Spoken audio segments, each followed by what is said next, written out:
తెలంగాణ కాంగ్రెస్ ప్రభుత్వంలో త్వరలోనే మంత్రివర్గ పునర్వ్యవస్థీకరణ జరగబోతుందన్న వార్తలు ఇప్పుడు సచివాలయం నుంచి ఢిల్లీ హైకమాండ్ వరకు హీట్ పెంచుతున్నాయి. ఎవరికి శాఖ ఉంటుందో, ఎవరికి కొత్త శాఖ వస్తుందో, ఎవరికి షాక్ పడుతుందో అన్నది ఇప్పుడు పెద్ద సస్పెన్స్ గా మారింది. ఇప్పటికే హైకమాండ్ నుంచి కొన్ని లీకులు రావడంతో మంత్రులలో కంటి మీద కునుకులేని పరిస్థితి తయారైంది. ప్రభుత్వ పనితీరును వేగవంతం చేయాలంటే కొన్ని కీలక శాఖలను తప్పకుండా మార్చాలని అధిష్టానం భావిస్తున్నట్లుగా సమాచారం.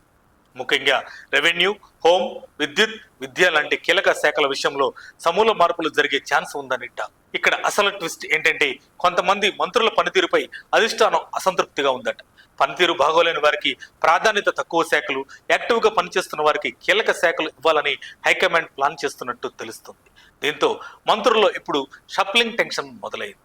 ఇక మరో పెద్ద సమస్య ఏంటంటే ప్రభుత్వం కొలువుదీరి 2.5 ఏళ్లు గడుస్తున్నా ఇప్పటికీ తెలంగాణకు ఫుల్ క్యాబినెట్ పూర్తి కాలేదు. కొన్ని శాఖలు ఇంకా ముఖ్యమంత్రి వద్దే ఉండటం, కొన్ని శాఖలు అదనపు బాధ్యతలుగా కొనసాగడం వల్ల పాలనపై ప్రభావం పడుతుందని విమర్శలు ఉన్నాయి. అందుకే ఇప్పుడు రాష్ట్ర వ్యాప్తంగా పెద్ద ప్రశ్నలు తెరపైకి వచ్చాయి. ఖాళీ మంత్రి పదవులను భర్తీ చేస్తారా, కొంతమందిని తొలగించి కొత్త వాళ్లకు ఛాన్స్ ఇస్తారా, లేక కేవలం శాఖల మార్పుతో సరిపెడతారా? ఇదే ఇప్పుడు తెలంగాణ రాజకీయాల్లో బిగ్ డిబేట్. ఇప్పటికే కొంతమంది సీనియర్ మంత్రులు మా శాఖలు మార్చొద్దు అంటూ సీఎం రేవంత్ రెడ్డిని కలిసినట్లు సమాచారం. 2.5 ఏళ్లుగా శ్రమించి డిపార్ట్మెంట్ ని సెటప్ చేసుకున్నాం, ఇప్పుడు మార్చితే మళ్లీ జీరో నుంచి మొదలవుతుందని వారు వాదిస్తున్నారట.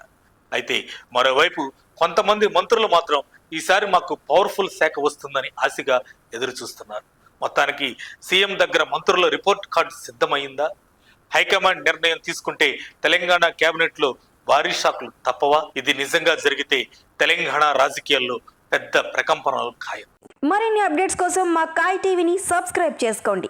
మా వీడియో కనుక మీకు నచ్చినట్లయితే లైక్ చేయండి, షేర్ చేయండి.